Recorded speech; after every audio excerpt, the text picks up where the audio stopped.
Imagine lying down in a cave for the first time. Not in a museum cave, a real cave. Cold stone under your shoulder, smoke scratching your eyes, a small fire fighting a darkness older than language. Somewhere beyond the orange light, something breathes. And you have one terrible question. Did we find shelter, or did shelter find us? Most people hear the word cave and imagine a home, a stone bedroom, a prehistoric Airbnb with worse ventilation. But the first cave nights were not cozy. They were negotiations, with cold, with smoke, with animals, with the human brain itself. A cave solved one problem and created three more. It blocked the wind, but it trapped darkness. It hid you from rain, but it also hid whatever was already inside. And this is where the story gets strange.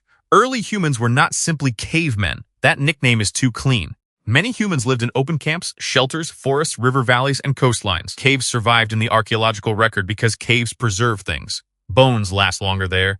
Ash lasts longer there. Footprints sometimes last longer there. So the cave is not the whole story. It is the part that refused to disappear. And what it preserved is weirdly intimate. Not just tools, not just bones, but the evidence of nights. Before a group could sleep inside, they had to read the cave. The floor mattered. Fresh droppings meant danger. Gnawed bones meant someone else used this place for dinner. A warm animal smell meant the darkness might already have an owner. Caves were not empty rooms, they were contested shelters. Hyenas, bears, leopards, and humans all wanted the same basic thing, a dry place where the night could not easily kill them. That means the first human cave night may have begun with cleaning. Not poetry, not deep philosophy. Someone probably poked the dark with a burning branch. Someone listened for movement. Someone checked the back wall. And someone stayed awake because staying awake was the price of mourning. Then came fire. Fire did not just make the cave warmer, it changed the shape of fear. Outside the firelight, the cave was still black. Inside the firelight, faces appeared, hands appeared, eyes appeared. A child could see a parent breathing nearby. That small circle of orange light may have been the first bedroom lamp, but it was also a warning sign. To predators, fire said something unnatural was awake in here. To humans, fire said the world had an edge. On one side was the group. On the other side was everything with teeth. That line matters, because your brain still draws it. This is why a dark hallway can feel longer at night. This is why one sound from the closet can turn an adult into a nervous squirrel. Your body knows darkness is not just the absence of light. For most of human history, darkness was information missing at the worst possible time. But the stranger part is what happened after fear calmed down. Once the cave was guarded, warmed, and lit, humans had something rare, extra hours. The day no longer ended when the sun vanished. A cave with fire created a pocket of time. Inside that pocket, people could repair tools. They could clean hides. They could feed children.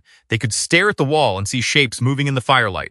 And that may be where the cave became more than shelter. It became a machine for imagination. Watch fire on a rough stone wall and your brain does not stay neutral. A crack becomes a horn. A shadow becomes an animal. A stain becomes a face. Your mind starts finishing the picture. That is not weakness. That is what human minds do.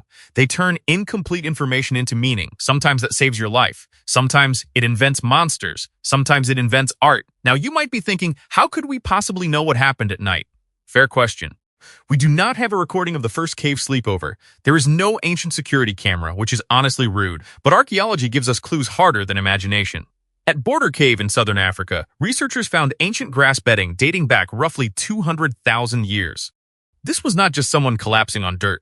People arranged plant material. They used ash beneath bedding, possibly because insects struggle to crawl through fine powder. Think about that. Long before mattresses, long before bedrooms, humans were already engineering a cleaner place to sleep. Not perfect, not luxurious, but intentional. The cave floor became a managed space.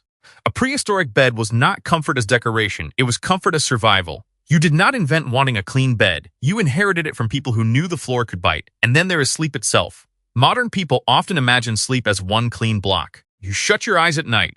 You wake up in the morning. If you wake at 2 a.m., you think something is wrong. But history and sleep experiments suggest the human night may once have been more broken and more interesting. In long darkness, people can drift toward two sleep periods. A first sleep, a quiet, wakeful stretch, then a second sleep.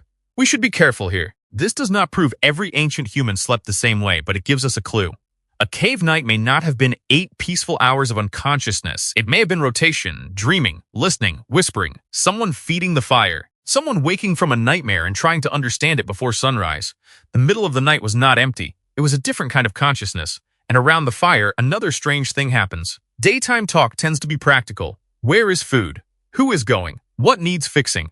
Night talk changes. When the work slows and the fire takes over, people start telling stories. Not because stories are useless, because stories are social technology. A story can teach a child which animal to fear. A joke can lower tension after a dangerous day. A myth can turn a terrifying world into something with rules. Firelight makes faces softer. Darkness makes the outside world disappear. The cave becomes a tiny universe, and in that universe, humans practice being human. They remember. They warn. They exaggerate. They laugh. They say, "Do you hear that?" Then everyone stops laughing. This is the secret of those first cave nights. The cave did not just protect the body. It trained the mind. It taught humans to divide the world into inside and outside. Safe and unsafe. Known and unknown. That pattern is still inside you. Your bedroom is a cave with drywall. Your blanket is a hide you bought online. Your locked door is a stone wall with better marketing. Your phone is a tiny fire you hold too close to your face, and every night, your ancient brain still asks the same question. Is the group safe? Is the entrance blocked? Is there light? Is anything moving in the dark? So if you had to spend one prehistoric night in a cave, would you choose fire with smoke or perfect darkness with silence?